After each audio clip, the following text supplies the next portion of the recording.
Hi, it's Janie at the League-Kempner House. We are back today at the Lucas. It has been just incredible. We are actually in a frenzy, I think, to get all the work done before our fundraising events. And Ricardo and his crew are here digging out this area that 12 years ago I thought it would be a great idea to put these big rocks down.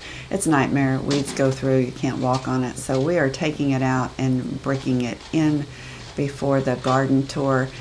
It's one of those things I've wanted to do for a long time, but it's just been low on the priority list, so nothing like a party to get your house in order.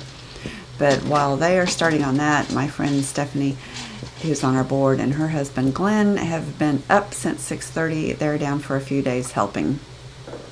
All right, it's 8 o'clock, time for hammers. Stephanie and her husband Glenn are here. We are nail pulling, cleaning, wallpaper stripping, toilet removing, dishwasher installing, painting, caulking, scraping, all kinds of stuff. But this is step one. We found a long-term storage spot for this, which is complicated because we can't store it outside in the carriage houses because there have been drywood termites there and we don't want them to spread. So it has to stay here in the main house. So nothing is ever easy. This is what it means to be my friend. Yeah, I was going to tell you yesterday that I hate wallpaper, and that only for you would I sit there and scrape that wallpaper off above my head. So. And no, he hasn't been out all drinking all night. He's come up with a masterful solution to only remove the tank and not the whole toilet. Don't me yet. J-bolt over here is cranky. On the putting it back. Yeah. Well, hopefully it's so seated it doesn't have to be. No, it's not. Oh, it's not that seated, huh? No, it was never exactly right, it appears. And on top of all the events we have going on, I've had a tenant move out, so we're doing a make ready on the carriage house apartment. So that's where the dishwasher comes in, a lot of painting, just many punch list items to do. So at the end of the day, we are exhausted, and there's only one ice pack down here, so we're having to share. We sprung a leak. Ricardo to the rescue.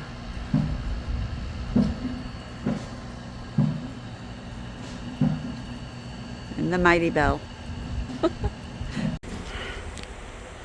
All right, Maribel, Luciano, and I have been out cleaning. Can't tell out there, but look here. All picked up. We're bringing in the long stuff off the porch, get it inside.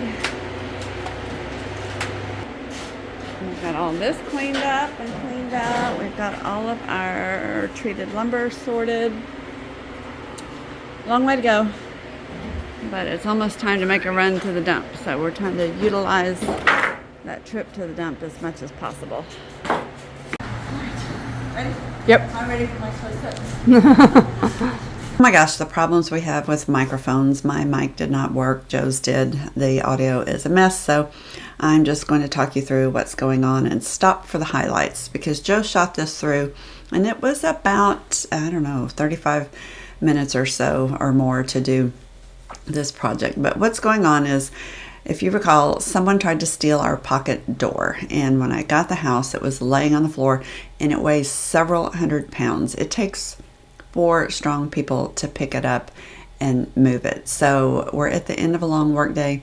I've got these guys here, but I was driving in one morning and it just popped into my brain where to store this. We need to get it out of here.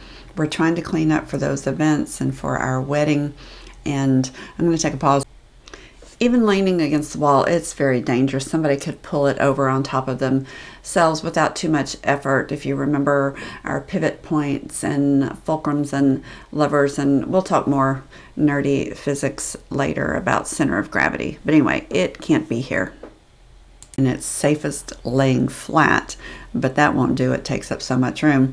So I had this epiphany that let's just put it back in the pocket. Even though the rails are broken and it can't hang and function, that pocket is the perfect place to slide it in and hide it out of the way and store it until we're ready to fix that rail and hang it properly. The problem is getting it in there. So I decided to get some casters that we could screw on the bottom and roll it in. Sounded good in my mind when I was thinking about it, but there are a lot of little things that have to happen to make this work. We're all a little tired, isn't it? So of course you saved the heavy door for the end of the day. The last time we cleaned this space up was a couple of years ago. You saw Heather and I pick all this area up, stand all this stuff up in the corner, and it's worked well, but the character of the house has changed and how we use it has changed as we've gotten more and more tours and events. So I've come up with a permanent storage place for most of this stuff, so we don't have to keep moving it over and over and over again, even though, I don't know, 2 years is a long time for it to have sat there, but it is a problem for us, and it's a good problem to have. It's nice that the house is being used more, that we have more tours, we have more events, but we are still a restoration in progress, and we have to do work, and we have to be able to access all these things. This is a lot of the windows that we're working on for the basement. Heather and I had removed all the hardware, and they still need to be stripped and finished and repaired, but we did get the door exposed so we can move it, and you can see a glimpse of the actual wheels that fit up on the track. So these guys have moved it before. They're the ones that set it up here in the first place, so there was a lot of discussion about moving it. They know how heavy it is, and it's kind of still in an awkward space because of where it's leaning. They've got to tilt it over and be able to get everybody kind of on it and have a good place to grip it. So they're a little unsure of my idea, but they will make it work. They're troopers. But I just can't tell you how heavy this door is. I'm surprised it didn't kill somebody when they were trying to steal it, when they broke that rail and got it down. I'm really quite amazed that it didn't fall and crush somebody. And of course, I had to go over and fiddle with the paint a little bit. The paint is just coming off in big sheets, so we will also at some point have to pull this door out and put it on sawhorses and strip it. Do you want to put like a towel under it? I meant while they're sliding across the wood. Would it help to slide it? But they get it exposed a little bit more, and I can really get in and see these wheels that are on top that sit on the rail. And they're actually pretty ingenious. At first I thought we'd have to unscrew them to take them off, but this upper mechanism actually slides in its own little track. It's a little rusted and tight in there, and there's a release mechanism you have to push, so we kind of fiddle with it and get it free and slide it out. And this is going to go in a very special place. These are hard to find. They're expensive, and it's in remarkable shape. The rust on it is very, very light. So we can clean these up, get them oiled up, and definitely use them again.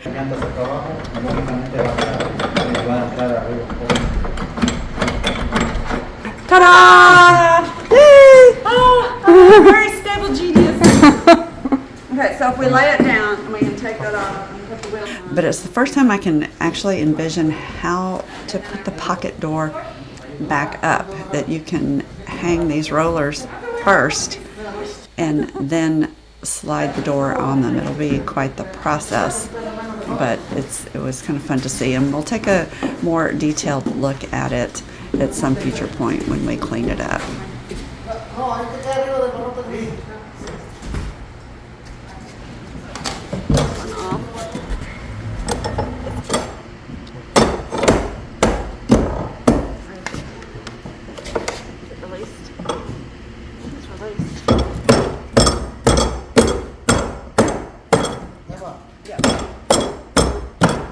There it goes.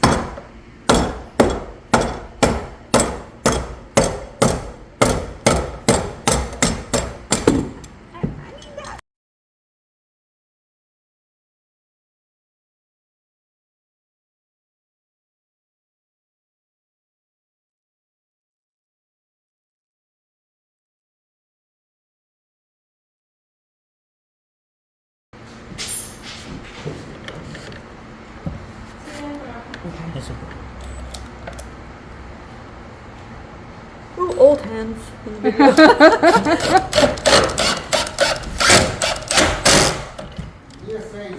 Yeah, I kept telling the Galveston guy that our brand was old ladies. Old ladies. He's like, we can change that. I'm like, no, it's okay. No, it is. We are. That's what we are. We're very self-aware.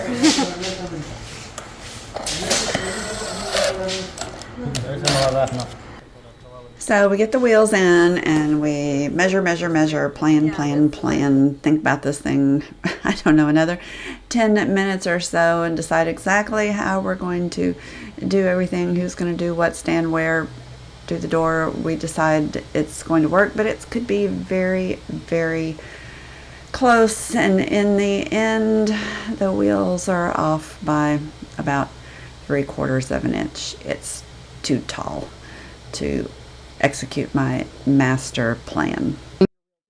My wheels are 3.5. Dang it. Cut it off. Where's the saw? Get the saw. Shoot.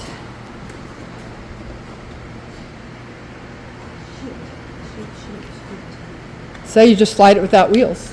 Just shove it in there. Put a towel under it to ease the friction. Can we Just slide it in there. stick it? Yeah, can we stick it in there without the wheels? Slide it in. Can we vacuum this out and ¿Crees que se puede recoger sin que le pongan las llantas? just slide it in there? Pero si se sale, ponte las llantas. Because it's going to stay there for 10 years. Por eso, pero dice que si aunque esté sentada en el suelo pueda recoger. But we decide to go with Joe's plan. We are just going to take the casters off and slide it in. My only concern is that this is so heavy. My husband and I do this all the time, put stuff on towels and slide it around. It actually works pretty well, but this door is super, super heavy and I don't want to damage the floor. So we spent a lot of time talking about that, and I remember that we've got some metal roof flashing in the basement, and I'm thinking that it's slick enough that we can lay it down, help distribute the weight, and slide the door on that into the pocket. So we make an attempt at that. Well, I thought you could set it on here.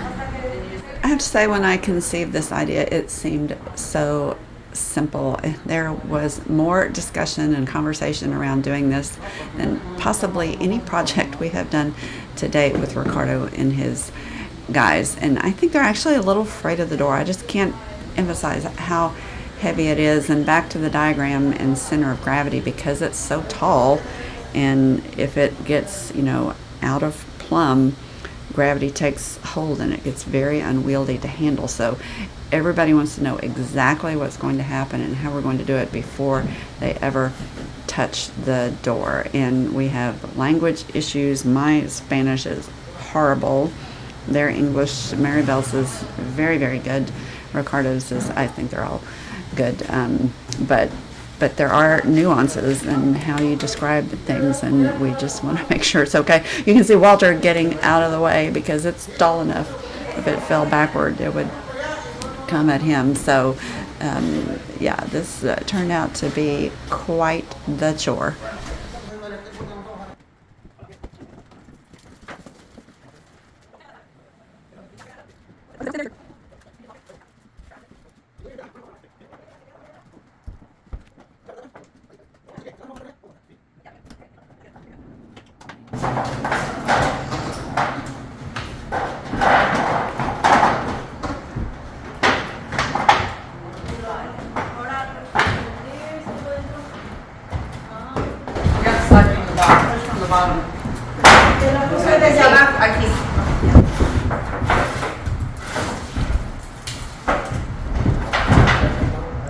Está fuera del carril, porque está.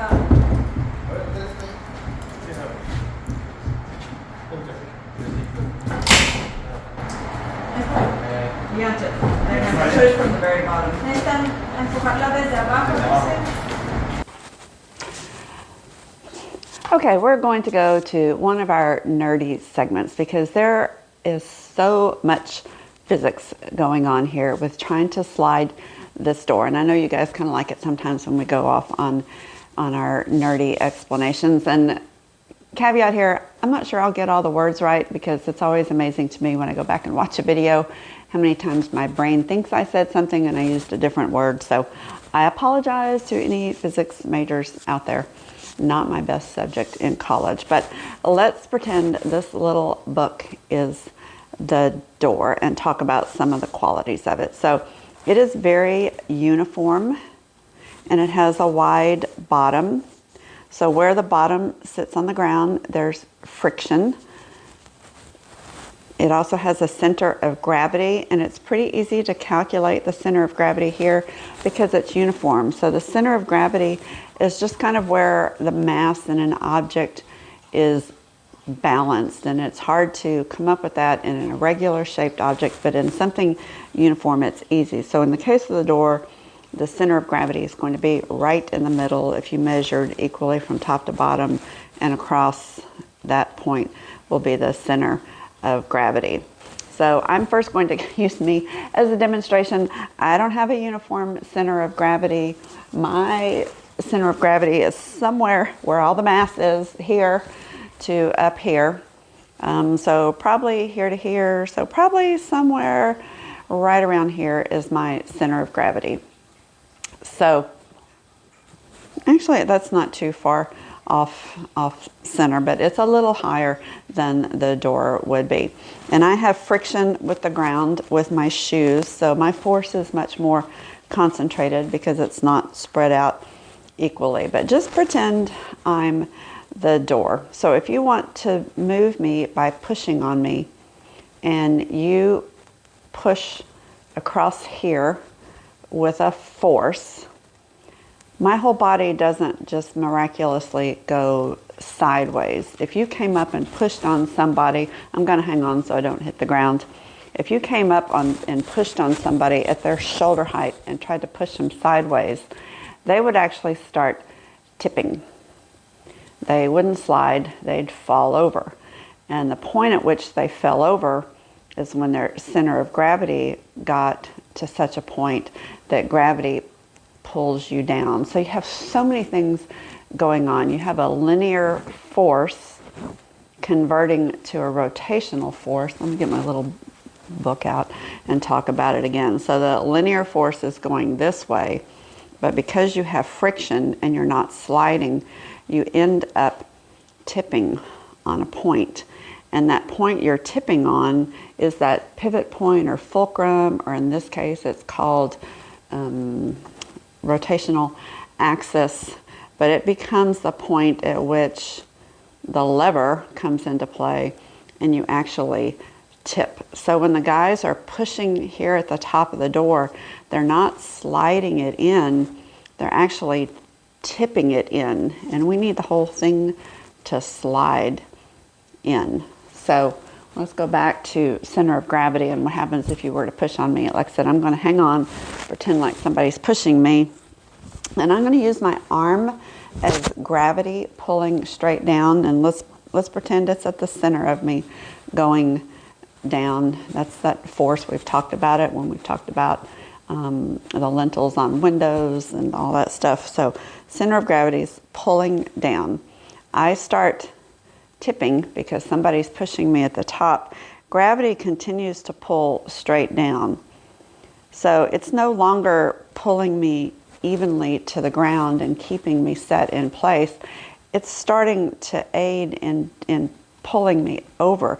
And I get to a certain point, which is not very far. If I let go and try to do it, I can only get to about here before I'm really unsteady and all my weight is on the outside of my foot. But I'm going to hang on and just do it a little more for exaggeration. So gravity is always pulling down. So trying to push at the top of the door isn't going to get us anywhere because we need that linear force getting that linear movement. So this is actually called a rotational force, and it generates torque, and there's all kinds of calculations you can do, and it all has to do with center of gravity and coefficient of friction down here.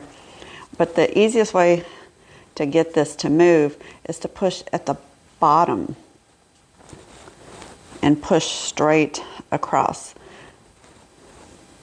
So if you push down here, you get a sliding motion because the floors here, there's nothing to tip, and all that force goes into that sideways motion. Now, to make it easier, Joe was talking about putting a towel under there.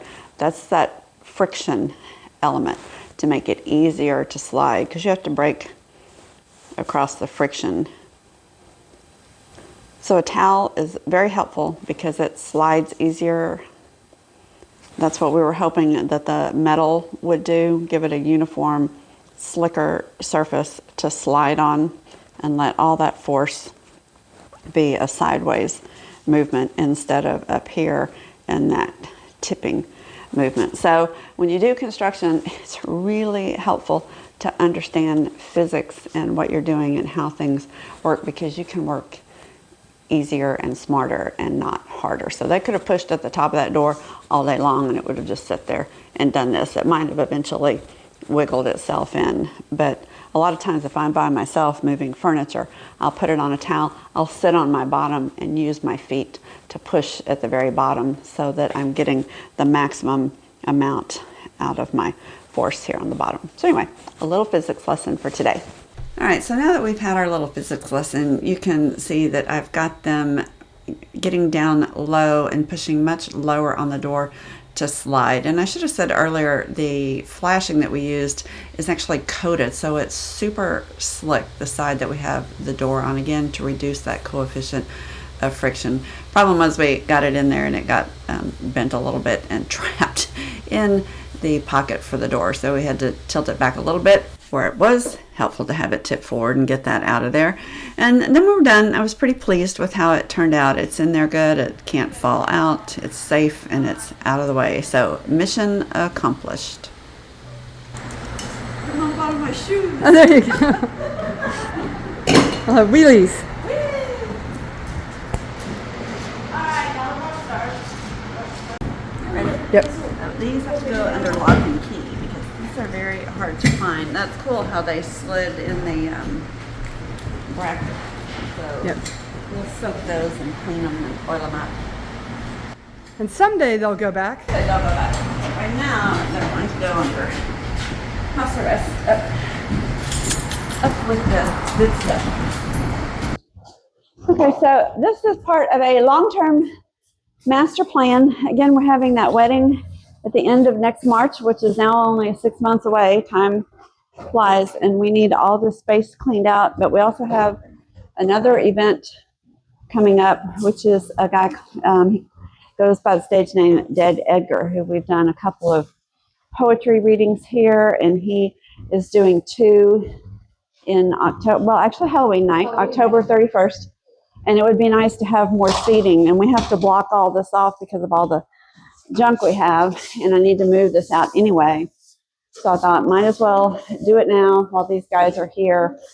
The shutters will get hung up. My husband's going to help me hang up. These are the dining room cornices. They're not quite as fancy as the ones I have at home working on, but they're pretty when they're all washed up. What is that cornice? That is the cornice for the dining room. No, the double windows here, across the doubles here. So there's 2 that go there and 1 that goes there, and I don't think anything goes there.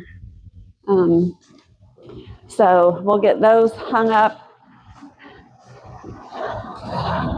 So for now, they may be going behind the couch with the other cornices. The tall stuff I'm going to put actually back in the stairwell where it goes and get it strapped in the corner, because it's so tall it really can't go anywhere else.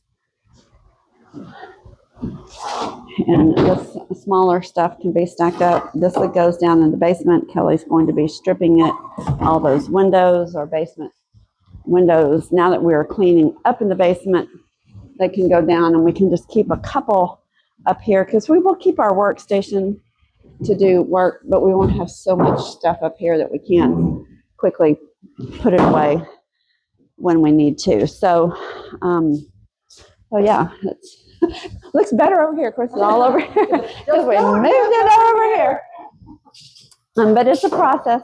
It's a step-by-step Baby steps. process. So yeah, so I'm excited about getting the door. I don't know why. One night I just woke up and just thought I can put it back where it goes, even if it doesn't work. At least it can be stored there. So it is.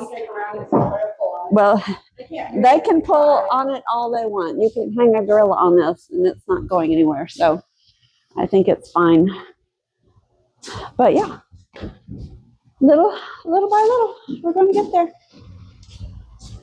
But we're going to lock up and go home because it's been a week. These guys are tired. We're tired. So we're going to get a move on. Ricardo, you can leave all that. We'll do that later. Y'all go load your stuff and don't worry about it. Day's over. Day's over. We were all exhausted and it was time to get home, and I was actually leaving the next day on a very much needed vacation that was planned long ago before I knew the timing of all these events. I went up to visit a friend in Rhode Island, and of course, what do I do when I go on vacation? I go tour old houses. This was an incredible house called Blythewald, and it was built in 1906 when the first house burned on this location. It's got, I don't know, 70 acres originally, 35 still left. It was planted as a country estate gardens. It's one of the most intact of these types of homes in the U.S.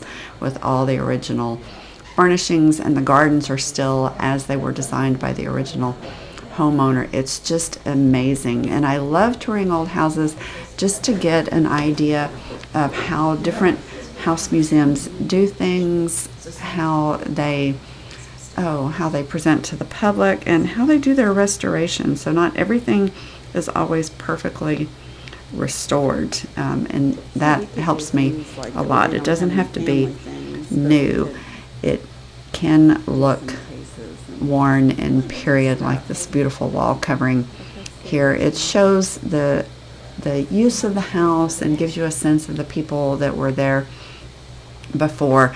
But this house was never really left to decay the way ours was, so their original features are always maintained and gorgeous down to the light fixtures, and it's just so much fun for me to see a house like this. They had this incredible wallpaper. It was like in 1910, so more in the arts and crafts movement. This room was just spectacular. It's just a tiny little nook off the hall, and you can see that fretwork similar to what we have. But I love touring old houses. I just love them.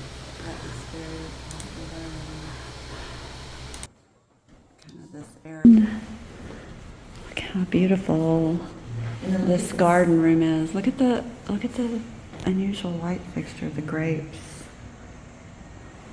and a fountain indoor. Oh, it's marble. Yeah. Marble. And I look at the lattice. Oh my gosh.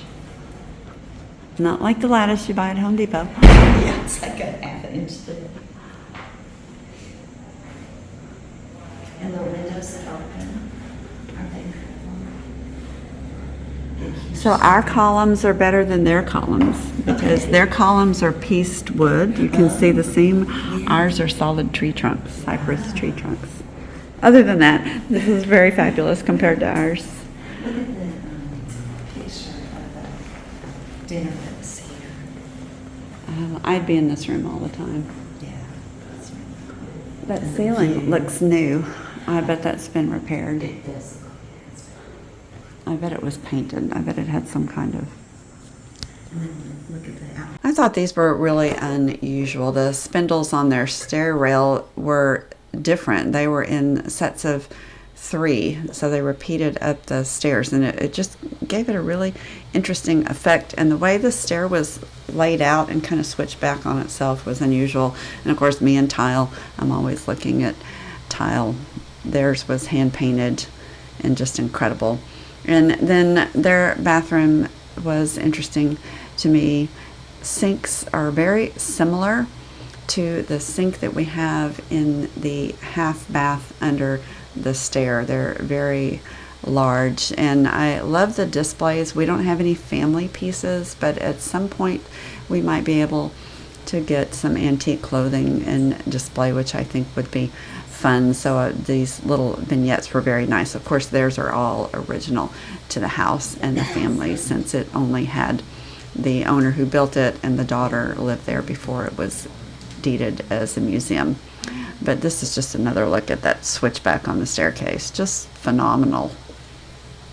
We went to several other places, and of course I'm always taking pictures of the things I like this hand painting. But all in all, it was a fabulous vacation, a much needed rest, and just incredible weather and a setting. Galveston has so much history, especially for this part of the country, in Texas. We're such a new state. So it's always fun for me, though, to go up in the Northeast, because they were settled years and years before the Southwest was. And so you can't go anywhere without having old houses, little old towns. It was just fun to walk around and see all the different buildings, even if we couldn't tour on the inside, to walk around and look at the outside. And the style difference in New England, it's very different than it is down here, principally because of the age in which things were built. I thought the houses in Galveston were close together, but these actually overlapped each other. It was just incredible. This was such a quaint little town, and they were having their 200th birthday party, but pretty soon vacation was over and it was back home to a project I had left brewing in the kitchen. No, be quiet. Be quiet, I'm filming. This is the state of my kitchen right now.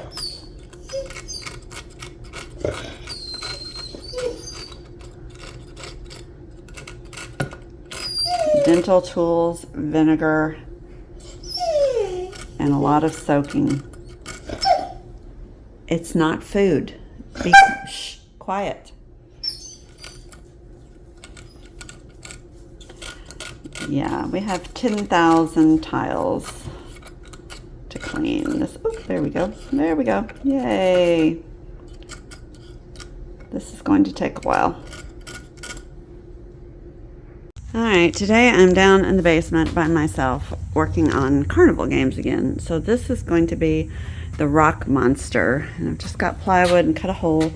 The kids drop a rock in and it makes a noise and they get back a polished rock.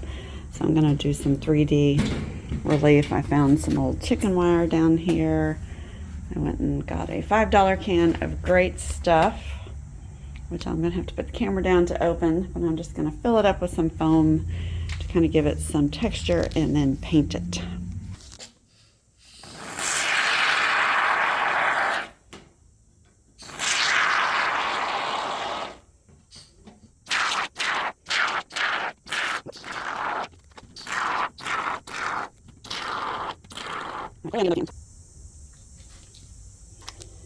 All right, off to Chalmers.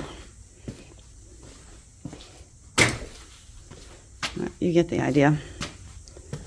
All right, I have to brag on myself. I drew this fish and I was trying to make as few cuts as possible.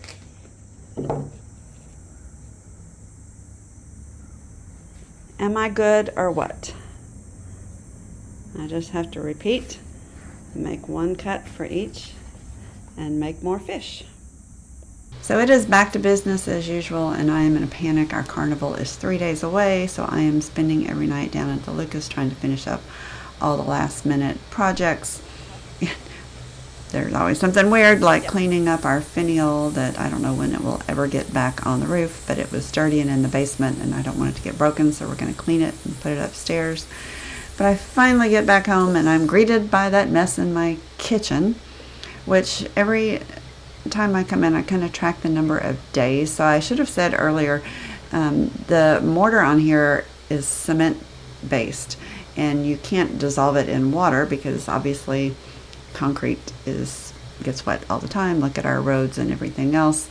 But you can chemically break the bond with vinegar. So it's a chemical reaction, but it takes time, and because the tiles are so tight together, it has to work its way through and soak in. So I check it every couple of days and see how that process is working and how soft it is and how easy it is to scrape off. What I'm doing is coming up kind of with an optimal number of days to soak it before we start the scraping and cleaning process. And the vinegar does not hurt the tile at all. This is a hard fired clay, so it's not a cement based tile. You'd have to not use this method if you had a cement based tile, but it does work with these hard fired ceramic tiles. So what I came up with was about 14 days. In other words, you shouldn't mess with it. You should just let it soak in the vinegar, let the vinegar do its thing, and then come scrape the tile.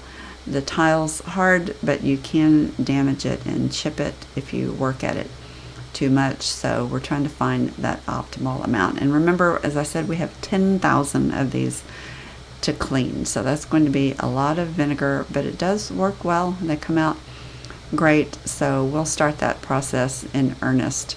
It's one of those things we can just do with, whenever. So I'm going to leave you guys with that for today. Thanks for watching. There's always something going on, even if it's strange here. Restoration is a slow process. It's a tedious process, but it all has to be done in order to restore this incredible house. So thanks for watching, and we'll see you next week here at the League-Kempner House in Galveston.